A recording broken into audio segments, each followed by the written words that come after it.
taking you behind the scenes to find out what is going on, and our topic today is match fixing. But just before then, I still need to give you some prizes, so I want you to answer the question. It's very simple. The trivia is, what's the biggest derby match this weekend? What's the biggest derby match this weekend? You send it to our Twitter handles, we gave them to you. I am at Bernard_sports with a B capital, and at J Wakabi as well. And let's see if you're going to be one of the lucky people to get this. I have with me a former player of Gor Mahia and a former president of the Football Players Association, Kenya Football Welfare Association. Yes. Innocent Mutiso. Yeah. It's very good to see you. I need to tell you the reason why I want to talk about this match fixing thing. Now, it starts off with a game that South Africa, petitioned versus Ghana, yeah, where they felt they'd been unfairly treated, where they felt a penalty was given, which was not supposed to be given. Now they're basing this on a premise of another 2018 World Cup match versus Senegal, which they had lost, but in which they claimed the referee was openly biased. Actually, they called it manipulation and match fixing. That was turned, and they were ordered to replay that match. In which they lost. They lost it, and Senegal went to the World Cup in Russia. True. Now, that is the backbone of things. The question is match fixing. The talk in Kenya is match fixing. Kenya played versus Uganda just the other day. There was a goal that leveled the scores in the very last minute of the game. People are talking about it. We've got Kenyan players who have been, singled out as well before for match fixing. I'll ask you one question, and then we can watch something that might tell us a little bit more. Is there match fixing in sports in Kenya? Yes, definitely. There's match fixing going on in Kenya, and so many people are afraid of talking about it. Wait. I want you to say this very slowly. Is there match fixing? Print this out. Is there match fixing in Kenyan football? Yes, there's match fixing in Kenyan football. Wow. Match manipulation. To say same as fixing. Exactly. I really thought we were going to have a different answer here. Let's watch this first of all before we come back to talk to Innocent Mutiso, and James Wakabi will help us to analyze this as well.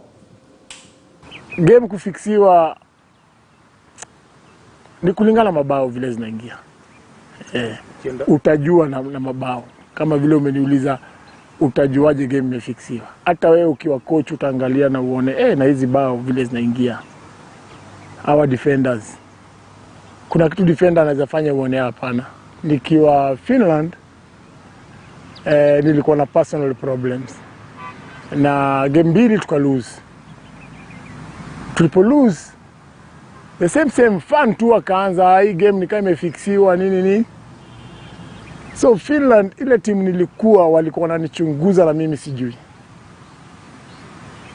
So after 2 weeks nikasoma kwa gazeti yao wanasema walikuwa baka wametap simu yangu serikali na mimi sina habari. Niliposikia hiyo story nikakata kucheza next game. Wakeka goalkeeper wao mzungu akapigwa 5, next game wakanirudisha. Nikeka tena clean sheet. Nona. So wakakuja wakaona wakapata kuwa mimi sikuona vile wanafikiria. Wakachunguza wao wenyewe bila kuniambia. Mimi nilikuja kusoma kwa gazeti. Na kwa gazeti yenyewe mimi ilikuwa imeandikwa na Kisweden. Na tulikuwa na Amos, kuna player wa Kenya huko amesomea Swedish, amekaa huko sana. Ndiye akaniambia na story yako iko kwa gazeti inasema hivi na hivi na hivi. Kwa kweli kwa hiyo game mimi hakuna mtu aliyeongelesha. Nakumbuka vizuri sana kabla tucheze hiyo game tulikuwa game fulani. I don't know whether it's Tunisia before your game. Na tukiwa kwa hiyo game kuna mtu alikuja kwa room akaongea, alikuja kwa camp akaita Musa Otieno. Alikuwa akasema ametumwa na government ya Nigeria. Tukaitwa sote kwa room moja.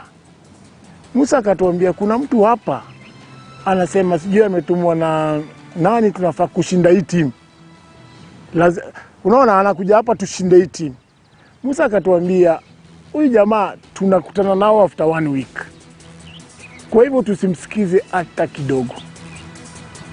Huyu jamaa anatuambia sasa tushinde hii team, next week atatuambia nini?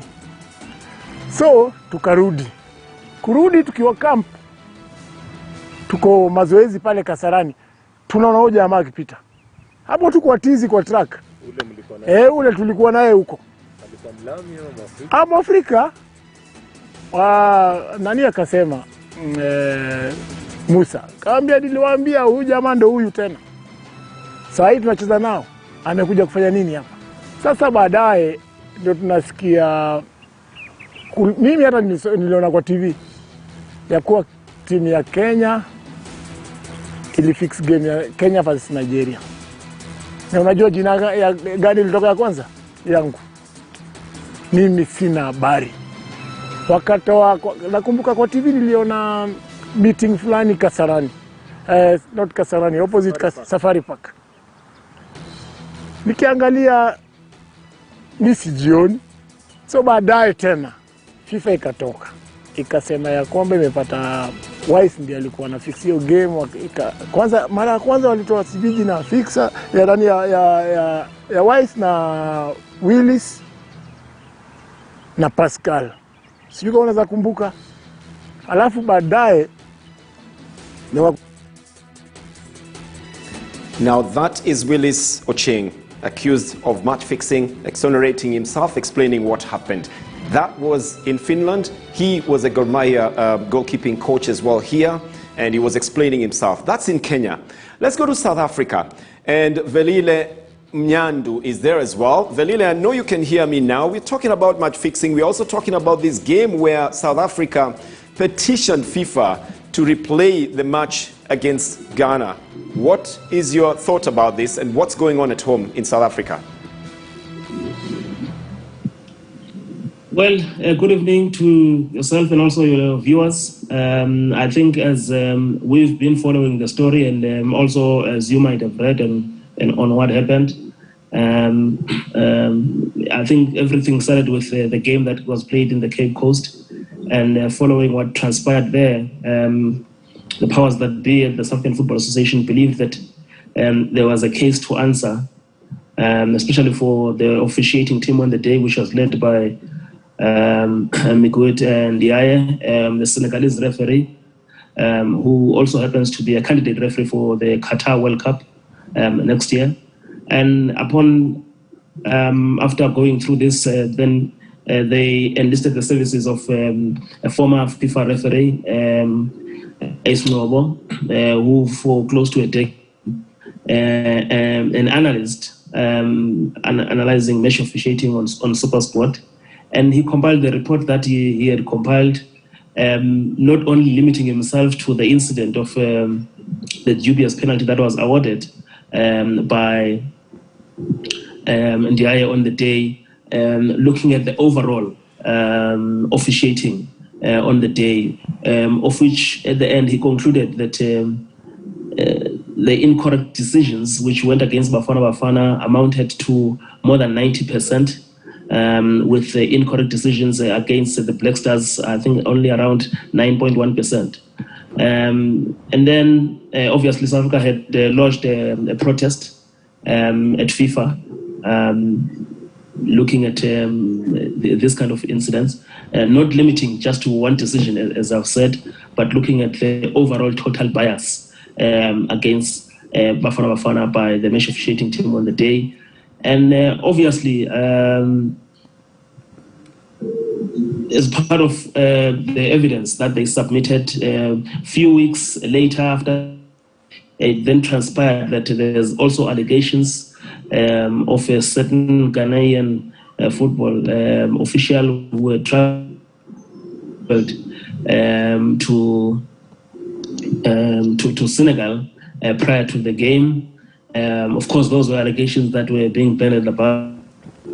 And when we're still waiting, and then recently we saw last week, I think on Friday, FIFA coming out finally to rule on that protest, even though they couldn't go into full details, but they dismissed the protest by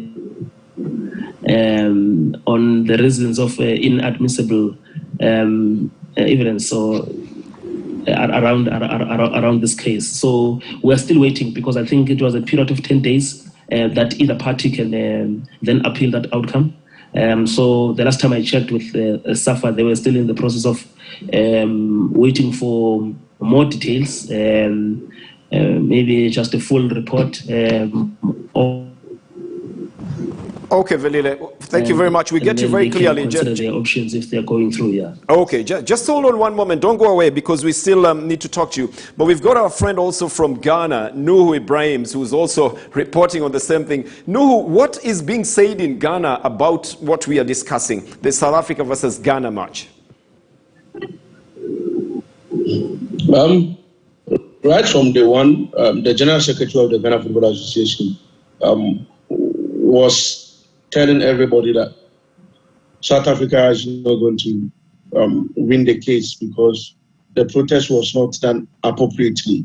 So if you look at the rules and regulations of the 2022 World Cup qualifiers, it says that a team can lodge a protest 2 hours after a game.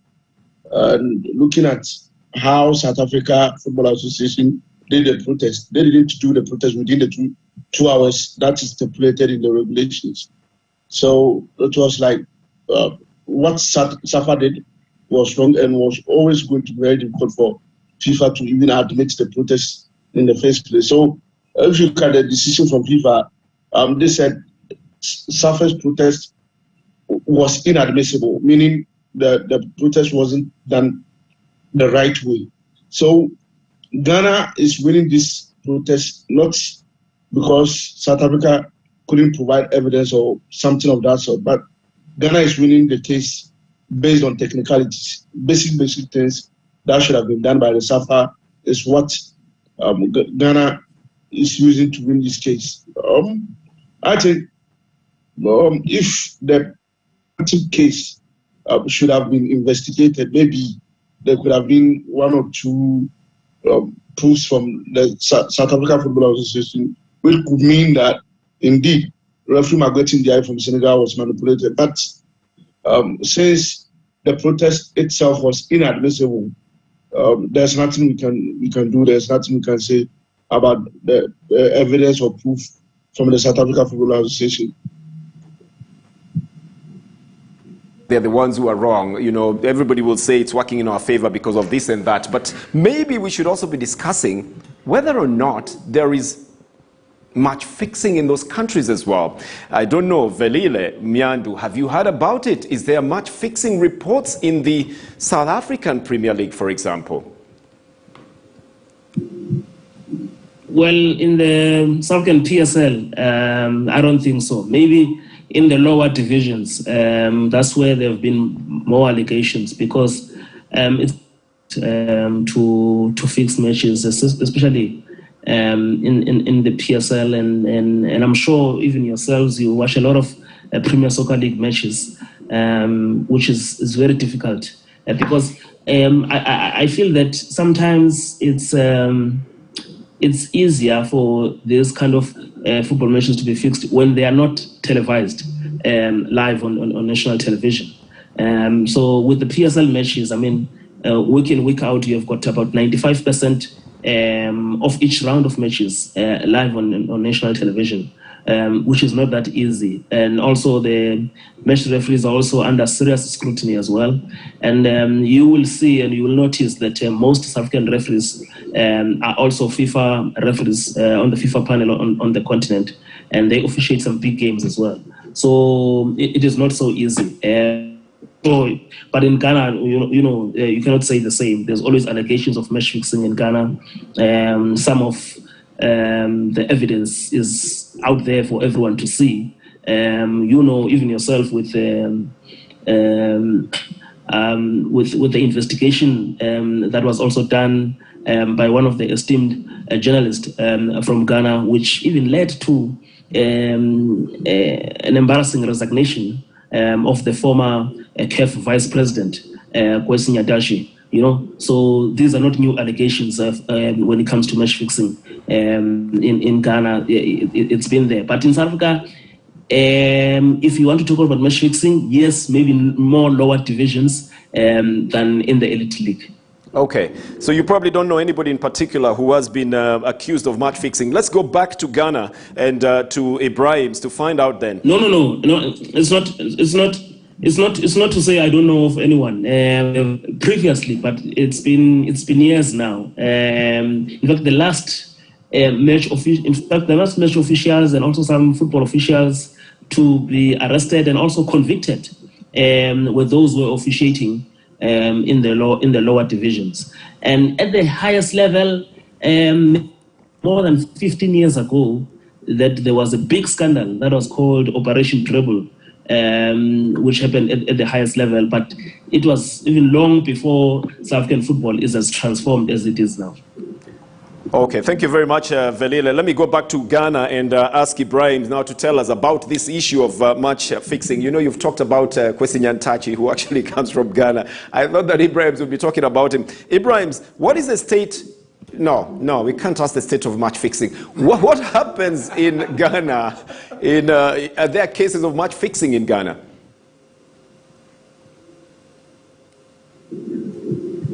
No, this year in Ghana.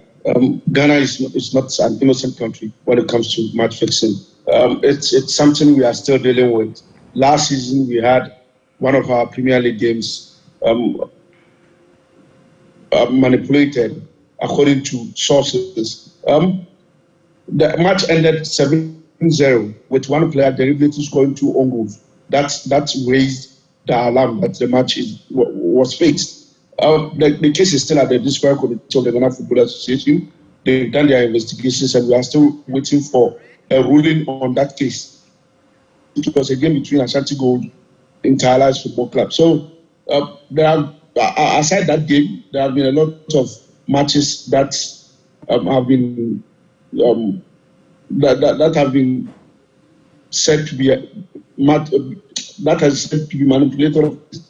But once you don't have the proof, once you don't have the evidence, it becomes very, very difficult. Yes, Anas the investigative journalist was able to come to a conclusion that there's match fixing in Ghana because he had video evidence or video proof, which were very, very key, leading to a lot of referees and match officials resigning from their. At this moment, we are still dealing with match fixing. It is not out of the Premier League. It is not out of the lower divisions here in Ghana. But we hope that in the coming years, we can be able to overcome it. Okay. Well, we'll still come back to you, so hold on just a moment. We've got some gentlemen here in the studio who we need to talk to as well. Innocent Mutiso is previously the president of Kenya Footballers Welfare Association. I asked you a question that led me to ask all these gentlemen around the continent about it. And I'll repeat it again just to be sure. Is there match fixing in Kenyan football? Yes, there is. For the upteenth time. How is it done? How does it go? Manipulation of matches can be interpreted in very many ways. When you look at the game versus Uganda, I'm not saying there's much manipulation, but when someone looks at that match, someone can say that maybe Victor Bwire was too inexperienced to try and delay so that the match can end. He was trying to run the time. Exactly, to run the time so that the match ends. But someone else can look at it and say, well, this goalkeeper had put up a bet for a goal. Yes. So, and this is a game, whenever Kenya meets Uganda, is always a low-scoring affair. It is. And it is low-scoring, yes. Someone can mistake that for being match manipulation. I'm not saying that it is, but someone can mistake it, and someone else can say that he doesn't have the experience or the technical know-how to know how to try and maybe run down the game time at that level. Exactly. Yeah, but the question is, you say there is match fixing. How is it done? What happens? Well, it's I gamble, and I advise people to not advise. I give advice to people to gamble. To gamble. So you're a gambling consultant. you can put it that way, and I give people predictions. Okay, you give them tips on I give where them to tips put their and money predictions on. But my question where is, to put the money. My question is, I'm getting to that right now. Yeah. I'm getting to that right now, and there are so many ways that where you can fix a match. Let's say there's so much money whenever the first 10 minutes there's money, whenever the first 10 minutes if there's a goal in either side. So when a goalkeeper, you can see that maybe there's a long ball which has been a long ball or a throw-in, and the goalkeeper just maybe fouls the striker. And you can see that it's very suspect that this goalkeeper has done that in the 18-yard box, and maybe that ball was not too dangerous. Then there's a penalty awarded. That's match fixing. So that would be match fixing. You know, I've watched a lot of matches, and I've commented on a lot of matches where strange things happened at Very strangest of times. Very and we strange touted things. them as very strange things. But now I'm thinking, could they have been fixed? Let me ask you another question. Have you ever been approached by a match fixer? It's okay. You're no longer the president of Kenya.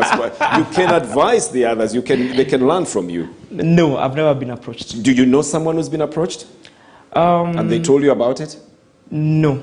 Okay. There's no one who has ever approached me, but I've seen it happen. You saw the game turning out as it was manipulated to turn out? Yes, definitely. Did any player admit that, yes, I was part of Not this? even the player. Match manipulation can be interpreted as so many ways, as I said earlier. And even a football president can influence a match to be played in a direction that they want it to be. You can go to play in a match that has already been sold. So there's so many ways. And I have to be given the job of commentating that match that has already been sold? Exactly. James, what's your thought here? Help me out. I'm almost giving up on this. First things first, the earliest memory I have of match manipulation in Kenya, at least for my generation, 1999, Mumias versus Kisumu All-Stars. Yes. Mumias needed to win by 7-0. They won by 10-0. And they were crowned champions on the day, but then very quickly we figured out what had happened. The game had been fixed. So from then on to most recently, where we've had players from Kakamega Homeboys get suspended by FIFA, one for life, George Mandela, another 3 banned for 4 years each because of trying to manipulate games. And like Innocent says, the thing in this case was to how do you make it happen? I mean, the game should end with a win of 2 clear goals rather than 3-2 that it ended. So we've seen this close home. I mean, George Waiso, banned for 10 years for a similar thing. I mean, it's in the public domain. So clearly, there's something here that happens. And even the coach who left Kakamega Homeboys went back to Uganda was singled out for this. What happened to that case? We're talking about Nkata. Fred Nkata. Yes, Paul Nkata. Fred is the son. He was exonerated. He didn't get the punishment when the others were getting the punishment. So he was left down to the players. And when you look at it, when you hear the stories, because it was 2 games, versus Sony Sugar versus Madara United. And the players involved, your Festas, your Chikati, and Okiring, and George Mandela were all involved in that case. And by the time FIFA is going through and saying, hey, this is it. And then most recently, there's Kericho. Same thing happened. Expelled from the Kenya Premier League, told to go a division down. So yes, this cannot all be coming from the air. Yeah. And if I interject on what Okabi is saying, just a quick one, yes. If I can echo the sentiments of George Mandela when he was banned, he said that we were singled out 7 players, but only 4 of us got sanctions. So he read malice in all these. So he's probably saying there's more of us than just the ones who were punished. But he did not want to name names. Yeah, but the law never, the law catches those who are there and others not before court. Very true. I like the part that you get the tip on gambling, but the only tip I can give you now is that SportPesa, if you put in your bet on the SMS, they have actually removed the charges for the SMS. So they've zero rated it, so you don't get charged for that. I'm registering for but as long as you do it responsibly. Yeah, very true. I need to take comments from these other gentlemen who are still waiting, and I'll start with Velil Mnyandu. Velil, what's your comment, your last comment on this match fixing issue, especially now that it's threatening to, mess up the entire sports world and especially in Africa? Yeah, look, this is not new, especially on the African continent. Well, it's very strange that Velil says it's not new in Africa. Ibrahims, Nuhu, what about you? What do you say in Ghana? You're saying it's not new in Ghana as well. Yes, we must accept that match fixing is in Africa and other parts of the world. It's very common in Ghana because we've been hearing of them, just that we don't have the evidence to track the people involved. But the Ghana Football Association, together with the Ghana Police, are trying as much as possible to curb this problem. But I know from years coming, we will be able to get the people who are involved and then get them arrested. Thank you very much, Velil Myandu in South Africa and Nuhu Ibrahims in Ghana for shedding light on what's going on there. Back to you, Innocent. What do we do about it? We can't just say it is there and we accept it like that. What do we do? You know, sometimes... What do you tell the, what did you tell the players when you're president of the Kenya Football Welfare Association? Because some of them who have been banned have lost their livelihood. Yeah, definitely. And you see, sometimes I cannot blame really the players so much because payment in terms of remuneration here in Kenya, it's very bad. But in South Africa, it's better and there's still much fixing. No, in South Africa, it's better, yes, but you can see, if I can take you back at that match against Teranga Lions, and the referee was Ghanaian, actually, Joseph Lamti, and he was sanctioned because of that match, whereas South Africa won 2-1, and that game was replayed. And even the game South Africa versus Ghana, that was Ndiaye Magwete, right? Yeah. And he will be sanctioned, but the decision has not been reversed. And here in Kenya, I can say the players are being paid very poorly. And let's say, Bernard, you're paying me 10,000, and maybe you haven't paid me for 3 months. And someone approaches me and tells me, if you let in a goal in the 90th minute, I will give you 100,000. You're from the reserve. You have a family. You have an extended family which is relying on you. I will fix that match. You're saying there are situations in Kenya that are abetting this problem. Exactly. So many situations. Easy. So this is deep. And if we have to take care of it, we have to go to the root cause of it. Where is it coming from? Comment on that? I think it's both ways. One, of course, the better remunerated the players are, the harder it is for them to get lured into it because, I mean, you're already comfortable. Secondly, is maybe you just have to have proper regulation about betting, how you bet, what you can bet on, what you can do. Because I think it's a case of both ways. Because you're saying, yes, we'll say in Africa it's because people's salaries are not great. But we've seen great people get involved in match fixing. Even in cricket, exactly. Which pays very well you've seen great people. Level. So it's not just that, but I think it's just a case of having proper regulation and also raising just proper awareness and just attacking it. I mean, you see people get flagged off in the UK every single time. Player does a funny bet somewhere. Michael Chopra got red flagged. Joey Barton got red flagged. Kieran Trippier served a ban last season just because he told someone about his impeding transfer. Like, I could move, watch this space. It was something very innocuous. But they have got ways to track and catch, so that you're able to win it out and remove it. Because like you say, Bernard, at times you watch a football game, then when you hear all these things, you ask yourself, so... You know, for a business, there must be very many options. Goal in the second half and all that. But do you think maybe it should be reduced a bit, the span in which this betting should be operating? I will have to disagree. To reduce the chances of match fixing. I will have to disagree with Wakabi because you cannot compare what happens in the paid ranks, the professional ranks, with what's happening in Africa. In Africa, the payment is just very poor. And the situation, the way the players are being treated is very bad. They are very badly off. And that is why they get tempted to do these things. In Europe or in the professional ranks, it's a disease. You're becoming an addict. But in Kenya, there's no addict. It's all about greed. It's all about greed. It's all about wanting more money. In the paid ranks. Yeah. But here in Kenya, it's the way you're suffering. Even in the paid ranks, it's because you want more money. But innocent. Look, everyone is being paid poorly. Why do some draw, some don't? There's got to be, part of it is got to be, yes, the money, part of it is got to be regulation.